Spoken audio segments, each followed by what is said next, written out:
এটা হচ্ছে ভালোবাসা। ওখানে লোকরাও খাঁটি, কলকাতার লোকরাও ভালো। বাজে কথা বলো না, তুমি সেদিন কিন্তু বলছিলে যে অনেক ট্যান রিমুভ হয়েছে। আমার মাথায় নিয়েছে দেখো। Madam good morning. ফ্রিজের ভেতরে কি করছেন? ফ্রিজের ভেতরে খোঁজাখুঁজি করছি, ছেলে স্যার চলে আসবে তো সেই জন্য ভাবছি যে সকালবেলা ব্রেকফাস্টে কি দেবো। তো ছোলার ডাল আগের দিন আমি করেই রেখেছিলাম। কদিন ধরে তো ওই আমার যারা যখন এসছিল তারপরে তো আর ভিডিও আমার সেরকম ভাবে করাই হয়নি, কারণ প্রচুর কাজ ছিল। আমরা মন্দারমণি ঘুরে আসার পরেই ওরা পরের দিনই ওরা চলে এসছে, সেই কাজ তো ছিল। মন্দারমণি থেকে ঘুরে এসে সমস্ত জামা কাপড় কাচা প্লাস ওরাও 2-3 দিন ছিল, সেই সব নিয়ে না মানে পুরো ভজগট ছিলাম আর কি। সেজন্য ব্লগ সেভাবে করে উঠতে পারিনি কিছু। হ্যাঁ, ওরা যেদিন এসছে সেদিন অবশ্যই একটা ব্লগ করেছি, খুব মানে একদিনটাই করতে পেরেছি, খুবই মজা খুবই আনন্দ করে কাটিয়েছি। যা লাইটটা জ্বালিয়ে দিই। তো এখন আবার ডেইলি রুটিনে ফিরতে তো হবেই, তা নাহলে ভট্টাচার্যবাবু রোজ রোজ ঘুরতে নিয়ে যাবে না। তো তাই ভাবলাম যে ছোলার ডালটা রয়েছে, আর ওইদিকে কালীকে বললাম, কালীও এসে গেছে আজকে আসলে স্যার আসবেন দেরিতে। আজকে স্যার বলেছে আস্তে আস্তে 9টা বাজাবে। আমরা একটু রিল্যাক্স করে উঠতে পেরেছি, সাত সকালবেলা ওঠার দরকার লাগে না, তারা তো রোজ 6টায় উঠি। আজকে এই 7:15 টাকা উঠেছি। এবং ছোলার ডালটা আছে, কালকে বললাম পরোটা বানাবো। তো এই এখন ব্রেকফাস্ট দেবো, ছোলার ডাল আর পরোটা। আর মেয়েদের সকালবেলা ঘুম থেকে উঠেই আগে চিন্তা করতে হয় কি ব্রেকফাস্ট হবে, কি রান্না হবে, কি সন্ধ্যাবেলা স্ন্যাক্স করা হবে, কি রাত্রিবেলার রান্না। এই চিন্তা করতে করতে দিনটা পুরো কভার হয়ে যায়, জীবনটা শেষ। বলো জীবনটা শেষ। এর থেকে আমার মন্দারমণিতে আমি রিল্যাক্স মুডে ছিলাম। তো ওখানে রেখে দিয়ে আসতাম বলতে আগে। হ্যাঁ, তাহলে তোমার সংসার খুব ভালো চলতো। তারপরে দিকে আমার গিয়ে নিয়ে আসতো। আমি কোথাও গিয়ে থাকি না গো, আমি একা কোথাও আজ পর্যন্ত বিয়ের পর একা গিয়ে কোথাও থাকি। মন্দারমণিতে ছেড়ে দাও, কিছু পারিবে না। বাবাই মায়ের ওখানে গিয়ে আমি কোনোদিন একা থাকি। বিয়ের পরে তাহলে গল্প শোনো, আমি যদি যেতাম ওখানে চলে যেতাম ঠিক সন্ধ্যাবেলা অফিস করে চলে যেত ওখানে, আর ওখানে ওর জামা কাপড় রাখাই থাকতো ওখানে গিয়ে থেকে। আমি 2-3 দিন থাকলে 3 দিন থাকলে 2-3 দিনইও থাকবে থেকে, তারপর আমাকে নিয়ে একেবারে ফিরে ছেড়ে কোনোদিনও থাকে না। এটা হচ্ছে ভালোবাসা। না সত্যি আমরা মন্দারমণিটা ভীষণ ভালো ঘুরেছি, মানে কি বলবো, যে যেরকম ভাবে মজা করতে চেয়েছে তাকে সেইভাবে ফ্রিডম দিয়ে রাখা হয়েছে একদম। এরকম না আমি বেরোচ্ছি বলে তোকে বেরোতেই হবে, এরকম না। যার মনে হচ্ছে যে না রুমে এখন রেস্ট নেবো, নাও। কারণ সবাই অফিস কাছে, ভাইরা সব অফিস কাছারি করে না, ওদেরও রেস্টের একটু দরকার ছিল, আর আমার একটু চেঞ্জের দরকার ছিল। যে আমার তো রোজই বাড়িতে থাকা, তো বেরিয়ে আমি একটু মানে ভালোভাবে ঘুরে নিয়েছি, মুক্ত বাতাসে, সমুদ্র। যদিও আমার পাহাড় বেশি পছন্দ, রূপেরও তাই। রাজেশের কি পাহাড়? না, আমার পাহাড় সমুদ্র দুটোই ভালো লাগে। না, ওরকম অত অপশন দেওয়া যাবে না, যে কোনো একটা। দুটোর মধ্যে কোনটা? এখন সিকিম আর পুরো ভাসাচ্ছে কিন্তু, মানে একটা বিশাল বড় পাহাড়ের ধস নেবে, তিস্তায় মিশে গেছে। তিস্তা এখন মানে ফুলে ফেঁপে ব্রিজের ওপর দিয়ে জল যাচ্ছে। ওখানে যারা পর্যটকদেরও কত অসুবিধা হয়েছে। এখন আবার তোমার পিসিটিসিরা সব ঘুরতে গেছে, না চলে এসছে, মানে ভালোভাবে পৌঁছে গেছে।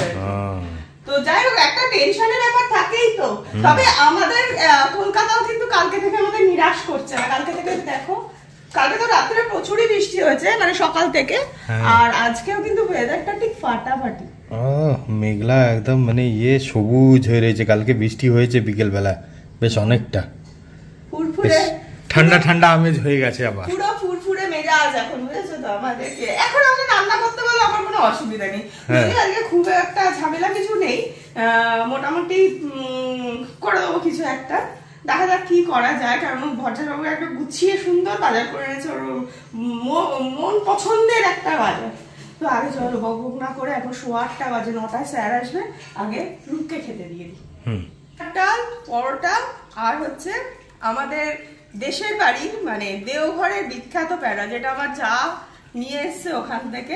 আমরা যখনই মানে ওরা যখন আমাদের এখানে আসে তখন এরকম প্যাড়া নিয়ে আসে। যদিও কি বলতো, ওখানে প্যাড়া ছাড়াও কিন্তু দেওঘরের চমচমটাও খুব ভালো, চমচমটাও মানে তাই না যে কোনো দুধের মিষ্টি, ঘি, রাবড়ি, ওটা সবই ভালো। ওখানে বেশ ভালো খাঁটি খাঁটি। হ্যাঁ হ্যাঁ, ওখানে লোকরা খাঁটি খেয়ে ওদের ওখানে লোকরাও খাঁটি। শুরু হয়ে গেল, কলকাতার লোকরাও ভালো, শুধু দেওয়ারের লোকরা এই জন্য নির্বাই শোনে একমত হবেই হবে, একদম দেওয়ারের সাথে নাচতে নাচতে। ভাই মন্দারমণিটা কেমন ঘুরলি সেটা বল। আমরা তো বহুদিন বাদে বেরোলাম তাই না? ভাল লেগেছে? আর ভাল লাগছে এরপর পড়াশোনা করতে? পড়াশোনা ছেড়ে টেড়ে দেবে, মন্দারমণিতেই থাকবি না পাহাড় চলে যাবে? পাহাড়ে ধস নামছে বাবু, পুরো অর্ধেক সিকিম ভেসে তিস্তার মধ্যে ঢুকে গেছে। ভাব তুই গাছ পাছের সঙ্গে চলে যাচ্ছিস তিস্তার মধ্যে। যা তা বলছে একেবারে। আর ওখানে থাকলে ওখানকার মানুষজনের মতো হয়ে যাবি বল। তারপর বকতে গিয়ে স্যার চলে আসবে, খেয়ে নে না। ঢেঁড়স ভাজা হবে, ডাল কালকে আমি করেছিলাম কিছুটা রয়ে গেছে, আর তাছাড়াও হবে শুক্তো। তো ঢেঁড়স ভাজাটা আমি না একটু আজকে অন্যরকম ভাবে করবো, ভাবলাম যে তোমাদের সাথে শেয়ার করে দিই। ঢেঁড়স ভাজা যদিও শেয়ার করার কিছু নেই, কিন্তু আমি যেহেতু একটু অন্যরকম ভাবে করছি, মানে যারা এইভাবে করো না তারা করতে পারো, ভালো লাগে খেতে। তেল গরম হয়ে গেছে, আর ঢেঁড়স গুলোকে অবশ্যই একটু বড় বড় কাটতে হবে। হ্যাঁ, এরকম সাইজের করে কাটা, যেরকম ছোট ছোট কাটা সেরকম নয়। তো তেলের মধ্যে প্রথমেই তেল গরম হয়ে গেছে, গরমে এখানে দিয়ে দিতে হবে হচ্ছে কালো জিরে। প্রথম কালো জিরে দিয়ে তারপর যেটা দিতে হবে সেটা হচ্ছে এরকম কুচিয়ে রাখা কিছুটা পেঁয়াজ ফোড়ন।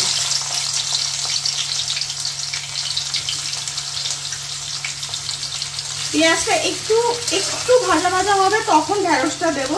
তার আগে না এই ঢেঁড়সের মধ্যেই আমি দিয়ে দিচ্ছি হচ্ছে একটুখানি কাশ্মীরি লঙ্কা গুঁড়ো, আর দিয়ে দেবো হচ্ছে হলুদ গুঁড়ো। কিছুই না, রান্নাটাকে যদি একটু এদিক ওদিক করে করা যায় সেটা টেস্টি হয় খেতে। আজকে একদম ভাবে শুক্তো, ডাল, ঢেঁড়স ভাজা, আর সাথে থাকবে হচ্ছে ডিমের অমলেট। এই আজকের মেনু।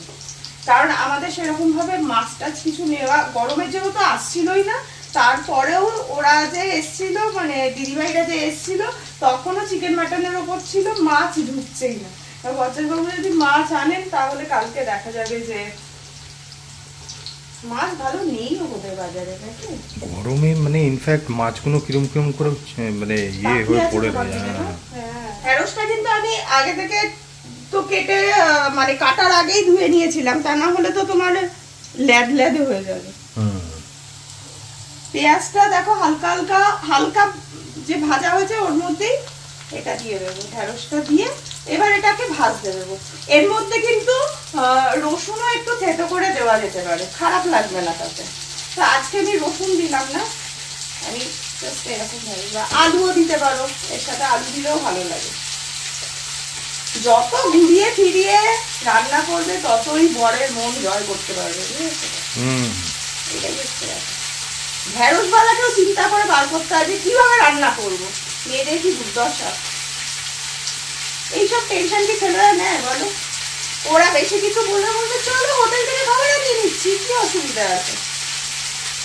এখন তো অনেক সুবিধা হয়ে গেছে গৃহিণীদের, সুইগি, জোম্যাটো সব বেরিয়ে গেছে। হ্যাঁ, কোথাও থেকে আসলে তুমি ঘুরে এসে যদি মনে করো যে সেই সময়টা তোমার আর রান্না করার অপশন নেই, তুমি তো আরামসে অর্ডার দিয়ে দাও, যেটা আমাদের মারা পাইনি। এসে আমার মনে আছে আমরা যখন ঘুরতে যেতাম, হয়তো ট্রেন ঢুকে বাড়িতে ঢুকতে ঢুকতে 1:30 2, কিন্তু তখনও কিন্তু বাড়িতে এসে সেদ্ধ ভাতি কিন্তু করতে হতো তাদের। সেই জায়গা থেকে তো আমরা এখন অনেক মুক্ত। এখন হাওড়া থেকে বাইরে থেকে ফিরতে গিয়ে তোমার বাড়িতে কাছাকাছি চলে এলেই একটা সুইগি বা জোম্যাটো করে দিলে, এদিকে তোমরা বাড়িতে ঢুকলে খাবার চলে এলো। এইসব সুবিধাগুলো আমরা এখন অনেক পাই, মানে আমাদের সেই ইয়েটা নিতে হয় না, টেনশনটা নিতে হয় না। কেন ইন্ডিয়ান রেলওয়ে সিস্টেম এত ভাস্ট, আর ট্রেন লেট করা করা, তারপর এই যে পরপর সব ট্রেন অ্যাক্সিডেন্ট গুলো হচ্ছে, এত বিজি ট্র্যাক হয়ে গেছে। এবং এখনকার যেটা হলো মানে কি পরিমাণ দুর্ঘটনা, আর এটা কিন্তু এবছরই হলো তা না, লাস্ট ইয়েটা কি হলো না, বড়মন্ডল এক্সপ্রেসটা হলো। কোথাও ঘুরতে যাওয়া মানে বা কোথাও থেকে ফেরা মানে প্রাণ হাতে করে। আজকে সত্যি কথা বলতে ট্রেনের উপরেই লোকে তো বেশি ভরসা করতো, যে ট্রেন সেরকম এরকম এত ঘন ঘন অ্যাক্সিডেন্ট তো শোনা যেত না।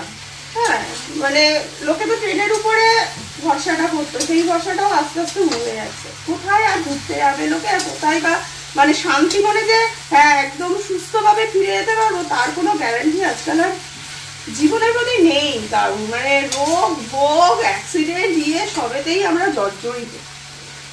তো এখানে না ঢ্যাঁড়সটা ভাজতে ভাজতে একটা যেটা করতে হবে, ঢ্যাঁড়সটা না হালকা হালকা জলের ছিটে দিতে হবে, তাহলে যে মশলাটা মিলিয়েছে না ওটাতে কি হয়ে যাবে বলো তো, পুড়ে যাবে মশলা, নিচে ধরে যাবে। হ্যাঁ, তো হালকা হালকা জলের ছিটে দিয়ে দিয়ে এটাকে ভাজা হোক। এখন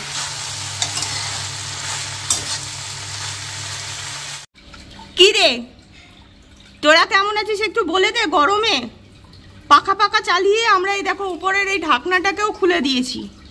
গ্যাস হয়ে হয়ে ওদেরও জল গরম হয়ে যাচ্ছে। হ্যাঁ, আর জল উবে যাচ্ছে জানো, বারবার করে সে পুরনো জল দিতে হয় আবার অ্যাকোয়ারিয়ামে, সেই জল ভরে ভরে কদিন রেখে দেওয়া হচ্ছে।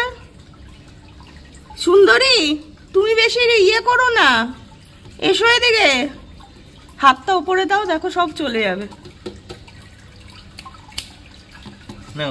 এখন বুঝতে পেরেছি এখন খাওয়ার টাইম নয় তো, এখন তো তোমাদের খাওয়ার টাইম নয়। তোমরা ভালো ছিলে তো, তোমরা তো বিন্দাস ছিলে একেবারে। ওদেরও জল গরম হয়ে যাচ্ছিল, ওরা খুব ভালো ছিল না। না না, আমরা যখন গেছিলাম মানে তারপরে ঠিকই আছে, ঠিক ছিল। যাক বৃষ্টি হয়েছে বুঝেছো, হ্যাঁ বৃষ্টি হয়েছে, হ্যাঁ বৃষ্টি হয়েছে, জল ঠান্ডা হয়েছে। আরাম পেয়েছো তোমরা? ওই দেখো খাবে বলে মুখটা কেমন করছে, দেখো আরাম পেয়েছো? আচ্ছা আচ্ছা আচ্ছা। ঢ্যাঁড়স ভাজা কিন্তু আমার অলমোস্ট কমপ্লিট, নরম হয়ে গেছে ঢ্যাঁড়সগুলো। তো এর সাথে যেটা আমি লাস্ট যেটা ছড়াবো সেটা হচ্ছে একটুখানি এই যে পোস্ত। এটা দিলে না দারুণ লাগে খেতে।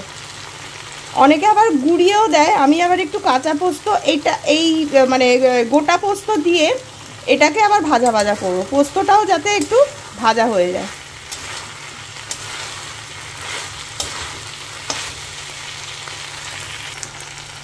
চলো এখানে ঢ্যাঁড়স ভাজা ডান। এইসব ফল প্রসাদ নিয়ে কি করছেন ম্যাডাম আপনি? বাচ্চাদের তো খাবার দেওয়া হয়ে গেছে।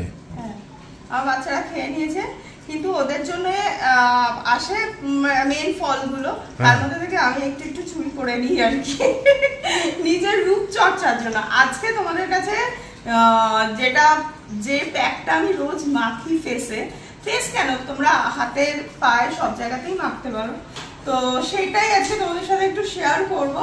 এই যে একটা গরমের সময় ট্যান পড়ে যাওয়ার যে ব্যাপার, তো সেগুলো থেকে মুক্তি পাবে এইটুকু বলতে পারি আর কি। খাবার জিনিসগুলো সব মেখে ফেলুন নাকি? তোমরা ভাত ডাল চচ্চড়ি মাছের ঝোল এগুলোও তো মাখতে পারো। বাজে কথা কান দিয়ে লাভ নেই। এখানে নিয়ে নিয়েছি হচ্ছে পাকা পেঁপে, আর এই যে তরমুজ, এখানে কিছু স্লাইস করে কলা নিয়ে নিয়েছি, আর এখানে না কাঁচা বাদাম বেটে নিয়ে নিয়েছি। মানে এই পুরো জিনিসটা কিন্তু আমার একসাথে করেই রাখা থাকে। আজকে যখন প্যাকটা রেডি বানাবো তো আমি ভাবলাম যে দেখিয়ে দিই একবার। তো এই পেঁপে তরমুজ এইদিকে কলা, এর সাথে শশাও দিতে পারো, একসাথে তুমি 2-3 দিন 4 দিনের মতো পেস্ট করে রেখে দিলে, আর বাদামটাও পেস্ট করে রেখে দিতে পারো। তার সাথে যেটা আমি মেলাই, মানে এইগুলোর সাথে যেটা মেলাই সেটা হচ্ছে একটু মধু দিই, আর টক দইটা এখানে আনা হয়নি, টক দই দিই একটু। আর দেখো এই প্যাকটা, এটা কিন্তু পিগমেন্টেশনের একটা খুব ভালো প্যাক, আমি উপকার পেয়েছি বলেই তোমাদের সাথে শেয়ার করছি। এটা হচ্ছে আয়ুর্বেদার আর কি, অ্যামাজন বা ইয়েতে তোমরা ফ্লিপকার্টে হয়তো পেয়ে যেতে পারো, আমি অ্যামাজন থেকে আনিয়েছি। তো এই টোটালটা দিয়ে একটা মুখে সুন্দর প্যাক মাখো। এখানে তো শুক্তো রান্না চলছে, এর সাথে এখানে বড়ি ভেজে রেখেছি, তো ওই বড়িগুলোও মিলিয়ে দিলাম। এই বড়ি মেলাতে গেলেই আমার বাবার কথা এত মনে পড়ে, সবসময় বলতো বাবা শুক্তোতে না বড়িটা দিবি, বড়িটা না দিলে শুক্তোটা ঠিক পরিপূর্ণ হয় না। আর এই রান্নাটা করতে গেলে আরেকজনের কথা আমার মনে পড়ে, সে হচ্ছে আমার জেঠি শাশুড়ি। এরকম পোস্ত সর্ষে সব কিছু দুধ টুধ দিয়ে এত সুন্দর শুক্তোটা রান্না করতো, দারুণ খেতে লাগতো। তো এখানে তো ভট্টাচার্যবাবুর আজকে প্রিয় রান্না চলছে আর কি, শুক্তো ভাত হলেই হয়ে যায় আর কি। আর এখানে বেগুনটা ভেজে রেখেছি, এটাকে পরে মেলাবো। এখন কিন্তু বেশি টাইম হয়নি, কাটাকুটি করা থাকে তো আমার সবজিগুলো, আগের দিনকে আমি মানে কাটিয়ে রেখে দিই, যার জন্য খুব তাড়াতাড়ি হয়ে যায়। এখন সবে রূপের স্যার ঢুকলেন, আজকে ঢুকতে ঢুকতে 9:30 বাজিয়ে দিয়েছে। চলো শুক্তো হতে থাকুক, আজকে আমার পুরো 10টার মধ্যে রান্না কমপ্লিট হয়ে যাবে। এই যে এখানে আমি পেঁপে কলা তরমুজ যেটা ওটা পেস্ট করে কিছুটা নিয়ে নিয়েছি 1 চামচ মতো, এখানে কাঁচা বাদাম 1 চামচ নিয়ে নিয়েছি, টক দইও একটুখানি বেশি করে নিয়েছি, এখান থেকে অল্প নিয়ে নেব। আর এই যে প্যাকটা দেখালাম আয়ুর্বেদার, সেই প্যাকটাও 1 চামচ নিয়ে নিয়েছি, আর মধু। এবার টোটাল এটাকে মেলাবো একটুখানি, এই যে এই ইয়েটার মধ্যে পেস্টটার মধ্যে দিয়ে দিচ্ছি মধু, তারপর যেটা দেব হচ্ছে এই প্যাকটা দিয়ে দিলাম, সাথে বাদাম কিছুটা দিয়ে দেব। মোটামুটিভাবে 1 চামচ মতো সব মেলালেই হয়ে যাবে। আর টক দইও কিছুটা দিয়ে দেব। টক দইটা একটু বেশিই দিই, কারণ তা না হলে ইয়ে হবে না। এর সাথে একটু গোলাপ জল মেলালেও কিন্তু ভালোই হয়।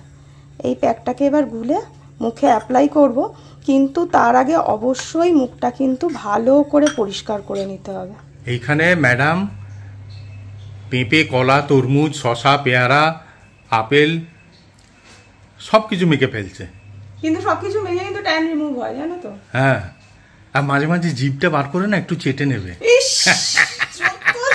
বাজে বাজে কথা না গো, এইভাবে সারা ফেসে অ্যাপ্লাই করতে পারো। আমি ম্যাক্সিটা পরে নিলাম, ড্রেসটা চেঞ্জ করে নিলাম, তার কারণ হচ্ছে এই নেক ফেকে এই যে গলা টলা গুলোতেও দেওয়া হবে আর কি। এটা সত্যি ট্যানটা খুব ভালো কিন্তু রিমুভ করে। তুমি বাজে কথা বলো না, তুমি সেদিন কিন্তু বলছিলে যে অনেক ট্যান রিমুভ হয়েছে গরমের মধ্যে। আসলে দেখো, আমরা রোদ্দুরে না ঘুরলেও আমরা যে রান্না করি না, তাতেও কিন্তু একটা ট্যান পড়ে, তাতেও ট্যান পড়ে। তো সেই হিসাবে কিন্তু এগুলো কিন্তু খুবই উপকারী একটা প্যাক। এই প্যাকটা মাখো আর বরের মন জয় করে নাও। হ্যাঁ, আর বরদের কোনো ব্যাপার নেই, বররা রোজ ঝড় জল বৃষ্টি এতে ওতে সবেতে ঘুরে যাচ্ছে, কিন্তু ট্যান ফ্যানের কোনো বালাই থাকে না। ওদের স্কিন নাকি এত সুন্দর, ওদের কোনো কিছু ট্যান পড়ে না, ওদের কিছু লাগাতে হয় না, ওদের জন্মগত নাকি সবকিছু। আমি বাবা ওরকম সুন্দরী নই, আমাকে লাগিয়ে লাগিয়ে সুন্দর থাকতে হয়, চেষ্টা করতে হয়, মানে সুন্দর সুন্দর মানে চেষ্টা করতে হয় যে হ্যাঁ আমি ঠিকভাবে থাকি। এটাই হচ্ছে ব্যাপার। আমার এখন চলছে হচ্ছে বেদানার জুস। এটা কালকে রাতে সন্ধ্যেবেলা নিয়ে এসেছিল, রক্ত মানে কমে গেছে তো, হিমোগ্লোবিনটা 8-এ নেমে গেছে, তাই বেদানার জুস খেলে নাকি হিমোগ্লোবিন বাড়বে। টাটা। আমি রক্ত হওয়ার জন্য জুসটা খাচ্ছি। ভেরি গুড, চালিয়ে যান। তুমি ফেরার সময় পারলে আর একটা বেদানার জুস এনে রেখো। টাটা। এই যে এসে গেছে আপনার। কি এলো ওটা? হ্যাঁ, লজ্জা পাচ্ছিস? দেখো করছে, দেখো কিরকম লজ্জা পাচ্ছিস নাকি? হ্যাঁ, কি এলো বল? সন্ধ্যে থেকে মাথা খাচ্ছিলি, অনেক দিন নাকি তোকে খাওয়ানো হয়নি। এটা মুখটা করছে দেখো। আরে ও পিজা পেয়েছে আর কিছু, এখানে রাখ, টেবিলে রাখ, ওখানে নিয়ে ঘরে চলে যাচ্ছে। দেখো আবার ঢুকছে দেখো নিজের ঘরে, মানে ও একা খাবে।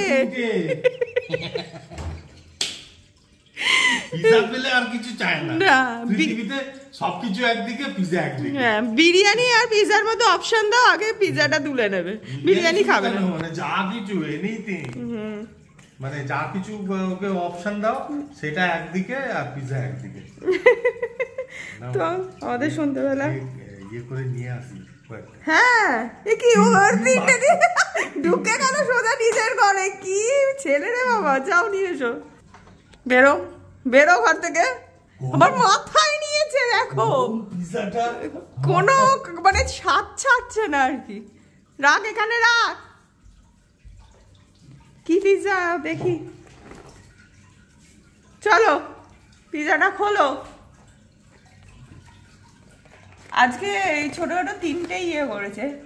আমরা দেখবে একটা থেকে খাবো, ও রেখে রেখে না, তবে রুম একবারে খায় না, ওইটা 2-3 চিকেন বারবিকিউ পিজা। এই যে চিকেন বারবিকিউ পিজা এসে গেছে। আর আমরা আজকে পিজা খাই। ফ্লাপি। ভালো, ডমিনোসের পিজা ভালোই তো হয়। তো আমরা এখন পিজা খাই। আজকের মতো ব্লগটাকে এখানেই এন্ড করি। এন্ড করে ফেলো। দেখা হচ্ছে তাহলে পরের ব্লগে। ভালো লাগলে like, comment, share and subscribe. আর আমি কি বলি, সাথে থেকো, পাশে থেকো, ভালো লাগলে অবশ্যই ভিডিওগুলো দেখো। Tata tata, good night.